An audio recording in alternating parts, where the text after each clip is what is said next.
اون شب که ناهید پشت در خونه منتظر کامران بود، من روی تخت نشسته بودم و دستهام یخ کرده بود. دستم روی شکمم بود و فقط یه سوال توی سرم میچرخید. نمیدونستم دارم بچه اونا رو به دنیا میارم یا دارم قلبم و زندگی یه زن دیگر رو خراب میکنم. من مینا هستم، 25 ساله، دختر یه خانواده فقیر، دختری که تمام عمرش از فقر و سختی ساخته شده. مامانم پروین همیشه به من میگفت مینا، باید یه روزی پولدار شی، حتی اگه مجبور باشی راه سختی رو بری، باید راهت رو پیدا کنی و فقیر نمونی. از بچگی میخواستم زندگی خودم رو بسازم، اما هیچ وقت فکر نمی کردم این راه منو به جایی برسونه که مجبور باشم بدنم رو برای پول اجاره بدم. چند ماه گذشت. مامانم بهم گفت مینا، یه مرد پولدار میخواد بچه داشته باشه و حاضر شده پول خوبی بده. تو میتونی این کار رو انجام بدی. اولش شوکه شدم. فکر کردم شوخی میکنه. ولی وقتی دیدم چقدر جدیه قلبم فشرده شد. هیچ وقت فکر نمی کردم مجبور بشم چنین کاری رو کنم. ولی وقتی دیدم مامانم عمل جراحی سختی داره و چقدر هزینه داره، به ناچار قلبم قبول کرد. کامران مردی بود ثروتمند و جذاب، حدوداً 35 ساله. اوایل وقتی وارد خونه شد، نگاه سرد و لبخند کوتاهش باعث شد قلبم تندتر بزنه. من دستم یخ کرده بود. ناهید همسر کامران زن آروم و مهربونی بود، اما همیشه نگاهش پر از دقت و کنجکاوی بود. هر شب که من و کامران تنها بودیم، ناهید پشت در خونه منتظر میموند. بعضی وقتها نگاهش ما رو میدید و فقط سکوت میکرد. این حس سکوت و اضطراب هیجان و ترس رو با هم بهم میداد. در هفته‌های اول من و کامران فقط طبق قرارداد رفتار میکردیم. اما هر بار که وارد اتاق میشدم، نگاهش مثل آهن رو با منو جذب میکرد. یه شب که ناهید بیرون بود، کنارم نشست و گفت مینا، نمیدونم چرا، ولی وقتی اینجا هستی همه چیز فرق میکنه.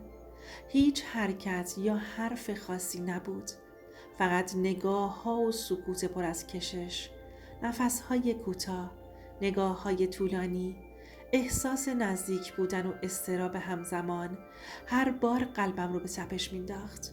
ناهید بعضی روزها زودتر برمیگشت و من خجالت میکشیدم و پشت در پنهون میشدم. نگاهش مستقیم به کامران بود و در عین حال من هم میدیدمش. هر بار که ما با هم در اتاق بودیم و اون پشت در، قلبم از اضطراب و هیجان میلرزید. میدونستم عاشق شدنم اشتباهه، اما نمیتونستم جلوی احساساتم رو بگیرم. وقتی کنار هم می نشستیم، سکوت پر از معنی بود. لبخند کوتاهش، نگاه عمیقش، لحظه‌ای که کنارم ایستاد، همه مثل جرقه‌ای بود که ذهن و قلبم رو به هم می‌ریخت.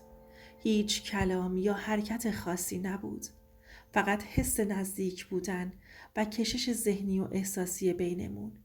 فکر نمی کردم یه ارتباط قراردادی قلبم رو انقدر درگیر کنه.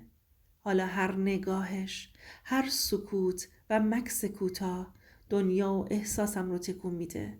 حس عجیبی بود. مامانم همیشه میگفت این کار برای زندگیمونه، نگران نباش. اما وقتی ناهید پشت در می ایستاد و نگاهش به من بود، میفهمیدم هیچ چیزی قابل توجیه نیست. یه شب وقتی کامران وارد اتاق شد، یه چیز عجیبی بین ما شکل گرفت. چشماش منو میدید ولی چیزی نمیگفت، انگار خودش هم گیج بود و منم قلبم براش تندتر میزد. حتی وقتی میدونستم که این غیر قانونی و اشتباهه.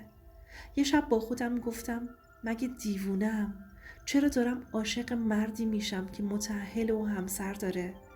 اما نگاه کامران اونقدر صادق و درگیر کننده بود که انگار خودش هم نمیدونست چه اتفاقی افتاده. همه چیز طبیعی جلوه می کرد، ولی تنش عجیبی بین ما بود.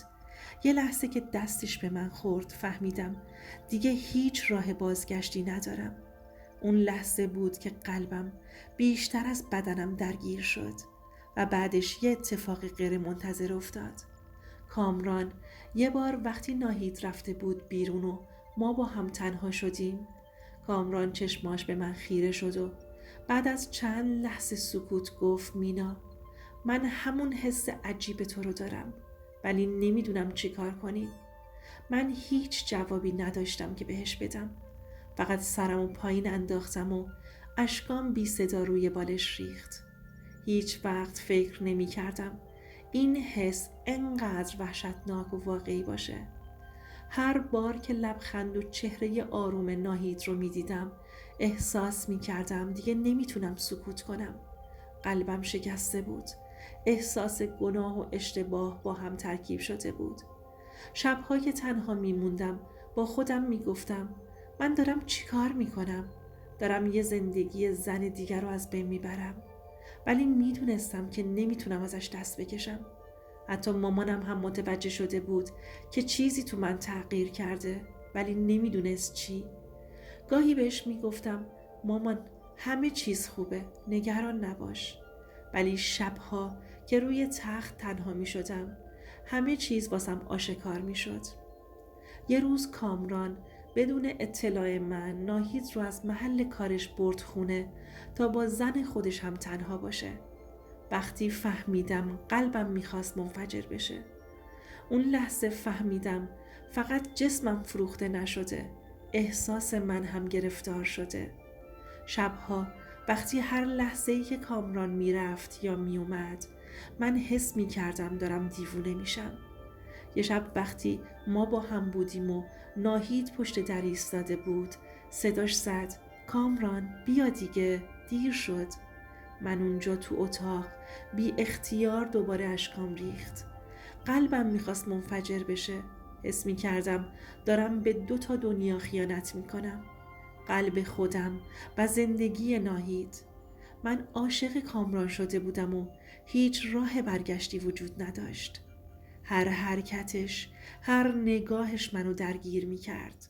چند بار سعی کردم فاصله بگیرم ولی وقتی تنها می شدیم یه نیروی نامرئی منو سمتش می کشید. یه روز وقتی کامران بیرون بود با خودم گفتم این رابطه همه چیز رو به سمت فاجعه می بره. اون شب وقتی تنها بودم به خودم گفتم اگه حقیقت رو به ناهید می گفتم شاید همه چیز الان فرق داشت. اما می ترسیدم همه چی بینمون خراب بشه. دلم نمی خواست عشقم رو از دست بدم و ازش جدا بشم. حتی با این عذابی که همیشه اشکام بی صدا می ریخت و قلبم با هر نفس تندتر می زد. می دونستم این مسیر اشتباهه ولی نمی تونستم جلوی احساساتم رو بگیرم. روزها همین جوری سپری می شدند. بعد از چند هفته وارد خونه که شدم حس می کردم چیزی در هوا جریان داره. کامران هنوز مثل همیشه نگاهش آروم و محکم بود اما لبخند کوتاهش باعث می شد قلب من بیشتر و تندتر بزنه. هیچ کلمه‌ای درباره ی رابطه با غیرت و بدل نمی شد ولی هر نگاه، هر سکوت و هر مکث کوتاه پر از هیجان کشش بود. یه روز که دوباره ناهید بیرون رفته بود کامران دوباره به هم نزدیک شد.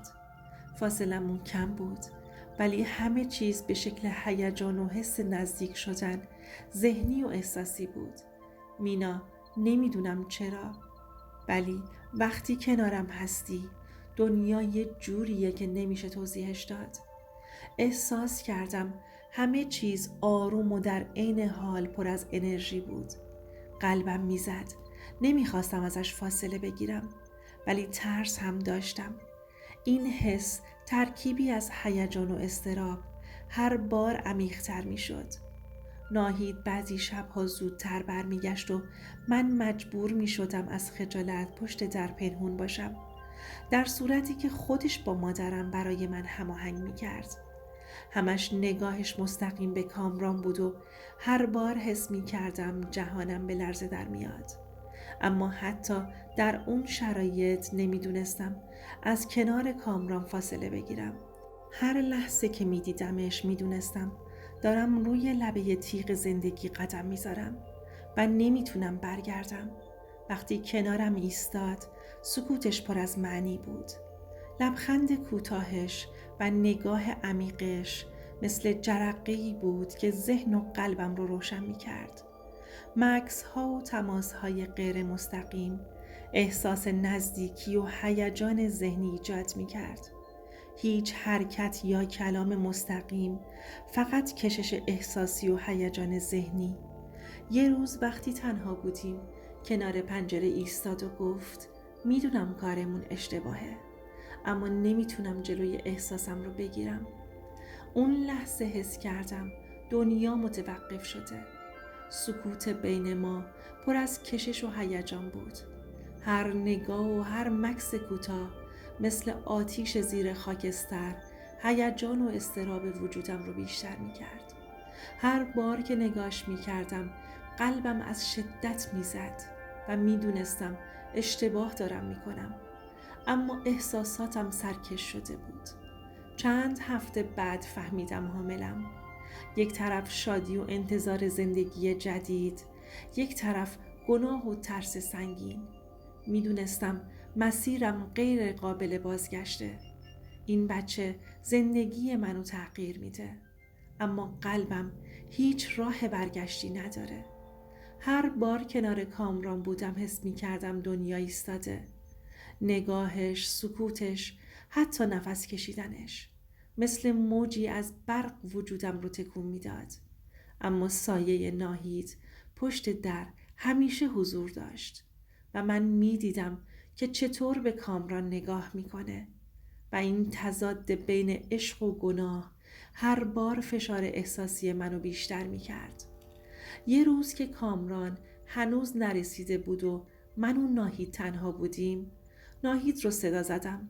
تصمیمم رو گرفته بودم. ناهید اومد. بهش گفتم باید یه چیزی رو بهت بگم. من عاشق کامران شدم. چشماش یهو گرد شد.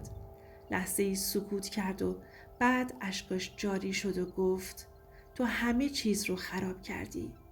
و من بدون اینکه حرفی بزنم فقط سرم رو پایین انداختم. همه چیز شفاف و واضح بود. مثلث خیانت به اوج رسید و حقیقت آشکار شده بود. هر لحظه که سکوت می کردم زندگیم بیشتر از بین می رفت. اما وقتی حقیقت رو گفتم حس کردم که آزاد شدم. حتی اگه همه چیز خراب شده باشه. به این باور داشتم که هیچ وقت جای من تو زندگی اونها نبوده. اما نمیتونستم احساساتم رو خاموش کنم. هر نگاه و هر مکث مثل شعله‌ای بود که هم دلشادم میکرد و هم هیجان وجودم رو بیشتر میکرد. وقتی ناهید از حاملگی من با خبر شد، با کامران حرف زدند. ناهید تصمیم گرفت با کامران و بچه زندگیشون رو ادامه بده و عشق مادرانه و همسریش رو حفظ کنه. کامرانم پذیرفت که رابطه با من هیچ آینده‌ای نداره و مسئولیتش رو نسبت به ناهید و بچه اولویت قرار داد. و من مینا فهمیدم جایی در زندگی اونها ندارم. وقتی بچه به دنیا اومد، ناهید بچه رو طبق قرارداد ازم گرفت و با پرداخت پولی که قرار بود بهم بدن از زندگیم رفتن بیرون و به زندگی خودشون ادامه دادند. و برای اینکه من مزاحم زندگیشون و بچم نشم از کشور خارج شدند که دستم بهشون نرسه. ولی من هنوزم که هنوز قلبم میسوزه و ذهنم فریاد میزنه که چرا عاشق مردی شدم که از اول مال من نبوده. حالا تو بهم بگو اگه جای من بودی وقتی عاشق مرد متأهلی شدی که خانواده داشت چی کار میکردی؟ حقیقت رو میگفتی یا سکوت میکردی و تاوان احساساتت رو میدادی؟ یه نصیحت: هیچ عشقی روی ویرونه یه زن دیگه خوشبختی نمیسازه. و هیچ فقیری با فروختن خودش ثروتمند نمیشه. ارزش‌هات رو حفظ کن و همیشه با قلبت صادق باش. دوست عزیزم، اینم از داستان امشب. ممنونم که تا آخر این داستان کنارم بودی. لطفاً لایک کن و کامنت بذار و سابسکرایب کن برای شنیدن صداهایی که هنوز جرأت گفتنشون رو ندارن.